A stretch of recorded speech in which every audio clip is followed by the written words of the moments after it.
Hello friends, एक बार फिर से आप सभी का स्वागत है। आज हम आ गए हैं जूनागढ़ में ही है, जो भवनाथ के आगे पड़ता है और तलेटी से थोड़ा दूर है और दामोदर कुंड का नाम से भी जाना जाता है यहाँ।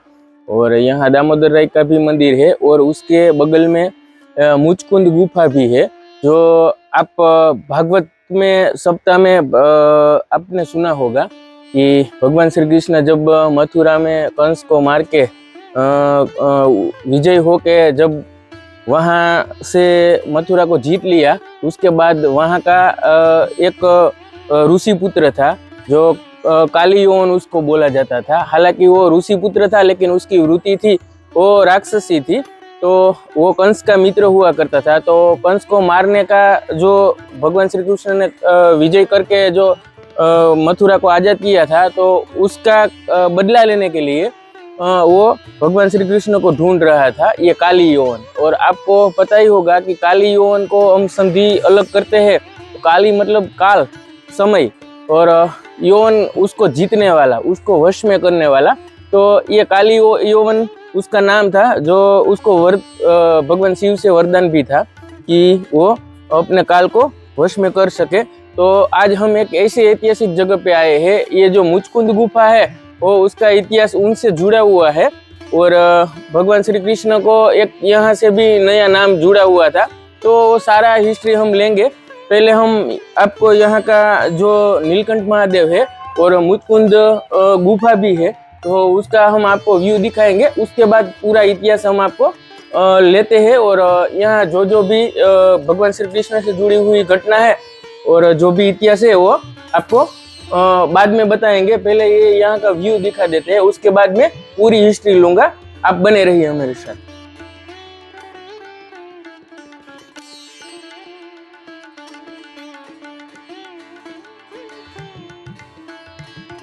अंदर आते ही ये श्री अखंड दत्त धूणा है यहाँ पे, जो यहाँ के यज्ञ के लिए ये धूणा ऐसे ही यूज होता है। और ये मुचकुंद महादेव भगवान श्री कृष्ण से स्थापित नीलकंठ महादेव भी यहाँ पर है। तो पहले मैं आपको यहाँ का अंदर का जो भी मंदिर है उसका दर्शन करवाता हूँ और मुचकुंद गुफा जो है जिनसे इतिहास जुड़ा हुआ है वो भी आपको व्यू दिखाता हूँ। तो आप मेरे साथ आइए।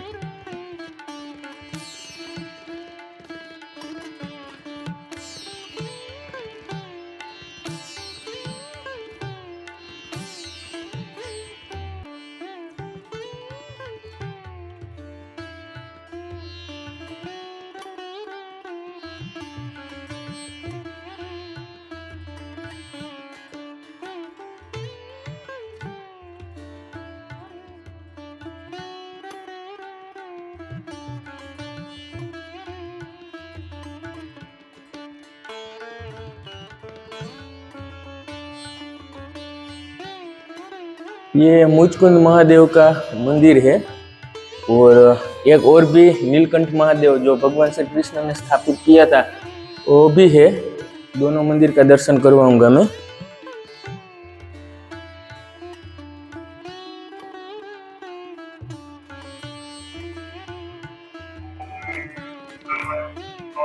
यहाँ गणपति विराजमान है, राहु केतु और वीरभद्र भी विराजमान है और माता महाकाली भी है। यहाँ बटुक भैरव है, विष्णु भगवान है और ब्रह्मा जी है।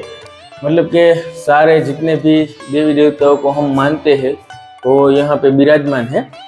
और इसके पास में ही गुफा है जो मुचकुंद गुफा से जानी जाती है।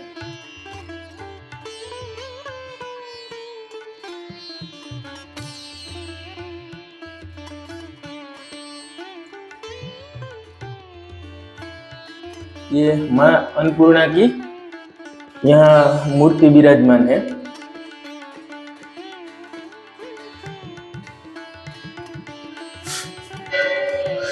और ये गुफा का पतला सा रास्ता है।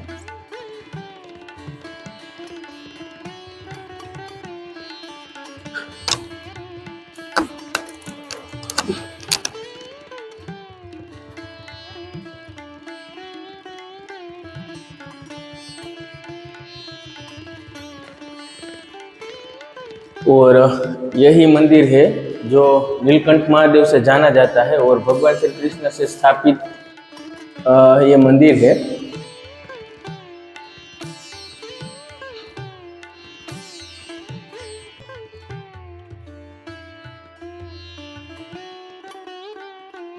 यहाँ अलग अलग ग्रह के हिसाब से भी शनिदेव विराजमान है। गणपति है, सिद्धि विनायक है, महावीर हनुमान जी है, आई श्री चामुंडा माता जी है, सूर्यदेव है, धर्मराज है और यमराज है। ये सभी देवताओं यहाँ विराजमान है। और ये परम संत श्री लक्कड़ भारती जी जिसने जिंदा समाधि ली थी तो उसका स्थान है। और ये नंदी महाराज है जो नीलकंठ महादेव में सामने बैठा हुआ है। और ये गुरु दत्तात्रेय यहाँ विराजमान है जो पूर्वाभिमुख है, जिसको हम गुरु दत्त भी बोलते हैं।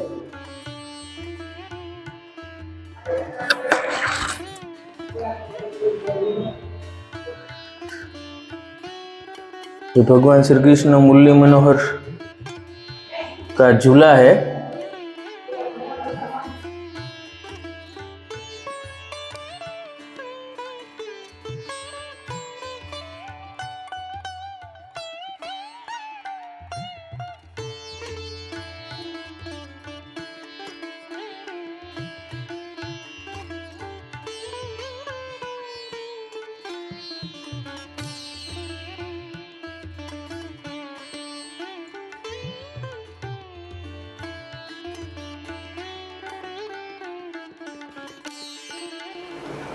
तो हमने यहाँ मुचकुंद महादेव के दर्शन किए, नीलकंठ महादेव के दर्शन किए।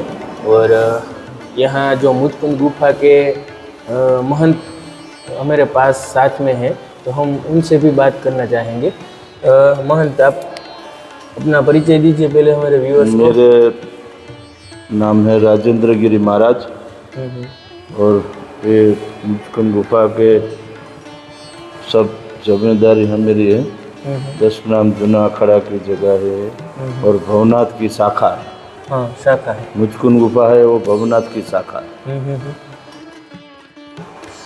और 5200 वर्ष पुरानी ये जगह है। तो भगवान कृष्ण ने स्वयंभू नीलकंठ महादेव और मुचकुंद महादेव की स्थापना की।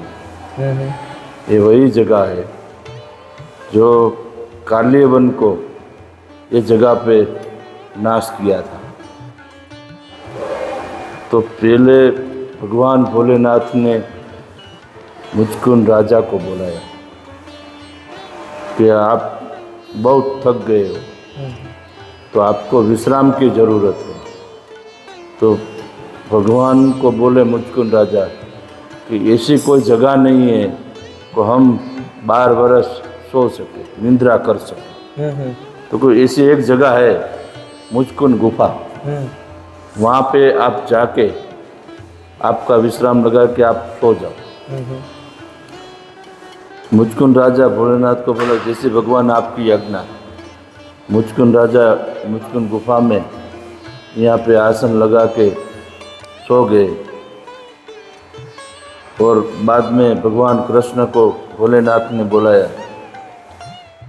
भगवान कृष्ण भोलेनाथ के पास जाके भगवान मेरी क्या ज़रूरत पड़ी, आप आज्ञा करो। तो क्या आपको कालेवन के साथ युद्ध करना है। तो भगवान कृष्ण एकदम चौंकी गया कि भगवान आप क्यों बोलो कि नहीं, आपको कालेवन के साथ युद्ध करना है। तो भगवान आपको पता है, मालूम है। तो भगवान ने बोला कि आप कालिया को साथ युद्ध करना है। भगवान कृष्ण ने बोला जैसे भगवान आपकी आज्ञा। भोलेनाथ ने कालियावन को वरदान दिया उसको कोई पराजित न कर सके। कोई पराजित ना कर सके। कोई पराजित देवता थे मांडीने कोई पण એને पराजित न कर सके। भगवान कृष्ण ने बोला कि भगवान आपने कालियावन को वरदान दिया है, और मैं उसके साथ लड़ाई करूँगा तो मैं पराजित हो जाऊँगा। हाँ। तो आप मुझे आप क्यों युद्ध करने के लिए बोल रहे हो? आप युद्ध तो करो, आगे आगे देखा जाएगा जो होगा वो। मुचकुंद राजा को वरदान दिया था भोलेनाथ ने कि उसको कोई निंद्रा माथी जगाएगा निंद्रा और में से इसकी दृष्टि सामने व्यक्ति पे पड़ेगी तो बड़ी भस्म हो जाएगी। जो बाहर का जो चित्र आपने देखा, वही ऐसा ही मुचकुंद राजा सो रहे और कोई उसको निंद्रा माथी जगाएगी तो उसकी आँख की दृष्टि सामने व्यक्ति पे पड़ेगी तो बड़ी भस्म हो जाएगी, जल जाएगी। मुचकुंद राजा को ऐसा भोलेनाथ ने वरदान दिया था। भगवान कृष्ण को बोले कि कोई भगवान जिसे आपने आज्ञा, भगवान कृष्ण वहाँ से पर्वत पर कालियावन को पुकारने लगे, हे कालियावन बाहर आओ, मुझे तेरे साथ युद्ध करना है। भगवान कृष्ण पुकारने लगे। बाद में कालियावन को मालूम था कि मुझे तो अमर का वरदान है भोलेनाथ का, मुझे कोई मार नहीं सकता। मतलब वो हंसता हंसता भगवान कृष्ण ने सामने चले आते थे पर्वत से। एक भगवान कृष्ण को बोले कि आपको मालूम नहीं है, मुझे वरदान है, मैं अमर हूँ, मुझे कोई मार नहीं सकता। तो भगवान कृष्ण ने बोले हमें आपके साथ युद्ध करना है। वहाँ कालियावन और भगवान कृष्ण का युद्ध चालू हुआ। युद्ध करते करते करते करते भगवान को मालूम था कि मैं तो पराजित हो जाऊंगा, इसलिए भगवान कृष्ण आगे भागे। इससे कालियावन और कालियावन ने पुकारा, हे भगवान रण मैदान छोड़ के क्यों भागते हो, मेरे साथ युद्ध करो। वहाँ से नाम भगवान का रणछोड़ पड़ा। जो हम रणछोड़ बोलते हैं वहाँ से पड़ा। कालियावन ने पुकारा कि मैदान छोड़ के भागते हो, इसीलिए नाम रणछोड़ पड़ा। भगवान कृष्ण ने भागते भागते ये मुचकुंद गुफा में अंदर आ पीछे छुप गई। बाद में कालियावन भगवान कृष्ण को गोतते गोतते गोतते गुफा के अंदर प्रवेश हो गए और भगवान को ढूंढने लगे, भगवान कहाँ पे हैं।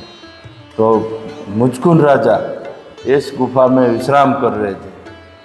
पूरी 12 वर्ष की जो थक गए तो उसका आराम 12 साल का तो उसको लगा कि भगवान कृष्ण यहीं पे सोए हैं, ये सो रहे, काम एक काली कामड़ी उठ के सो रहे।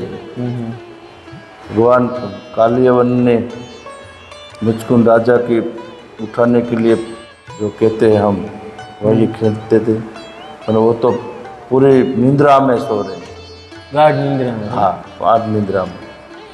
बाद में पग जो उसका पाँव था, पाँव वहाँ से उसके चादर की छेड़ा खींचा और मुचकुंद राजा बैठे हो गए, खड़े हो गए। उसका परछाया पड़ा, कालियावन का परछाया पड़ा, बैठे हो गए। बाद में देखा एकदम निंद्रा से जग गए। जैसे उसकी दृष्टि खोली, आँख की जैसे दृष्टि खोली तो सामने कालियावन खड़ा था। वो कालियावन बढ़ के भस्म हो गया। मुचकुंद राजा वहाँ से उठ के भगवान कृष्ण पीछे छुपे थे, वो उसको मालूम था। भगवान को बोला कि भगवान आप कौन है, आप एकदम नजीक से हमको दर्शन दीजिए। चतुर्भुज रूप में। हाँ, तो भगवान ने मुचकुंद राजा को दर्शन दिया। क्योंकि आपको यहाँ, मुझे यहाँ पे भोलेनाथ ने भेजा है कि आप मुचकुंद गुफा में सो जाओ, तो मुझे भी भगवान भोलेनाथ ने भेजा है कि आप कालियावन के साथ युद्ध करो। थोड़ी देर में भगवान भोलेनाथ प्रसन्न हुए। दोनों ही वरदान भगवान ही का था, भोलेनाथ का ही। इसलिए दोनों का रास्ता भगवान को ही करना था। दोनों साइड वरदान भगवान शिव का ही था, क्योंकि मुचकुंद राजा को भी भगवान शिव ने ही वरदान दिया था कि भाई आप बहुत थक गए हो तो 12 साल आप निंद्रा में विश्राम करो। और उधर काली यौवन को भी वरदान था कि आपको कोई अस्त्र शस्त्र और कोई मार नहीं सकता, ऐसा देवी देवता भी आपको मार नहीं सकता। तो उसके लिए अस्त्र शस्त्र तो काम नहीं करता ना, अमर का तो फिर भगवान का यही वर उसको काम आया। और जब मुचकुंद राजा निंद्रा में से जागृत होते हैं और उसकी पूरी दृष्टि, क्योंकि 12 साल ना कोई छोटा टाइम नहीं होता है, कोई भी हमारे सनातन के हिसाब से 12 साल हम तप करते हैं या कुछ भी करते हैं, आसन सिद्ध करते हैं, तो भी 12 साल में आप बहुत कुछ सिद्धियाँ ले सकते हो। तो भगवान शिव का भी ये वर था कि भाई आप 12 साल, क्योंकि 12 साल तक मुचकुंद राजा की आँख खुली नहीं थी, तो जब उसकी आँख खुली तो पूरा अग्नि ज्वाला निकली और ज्वाला के सामने काली यौवन भस्म हो गया।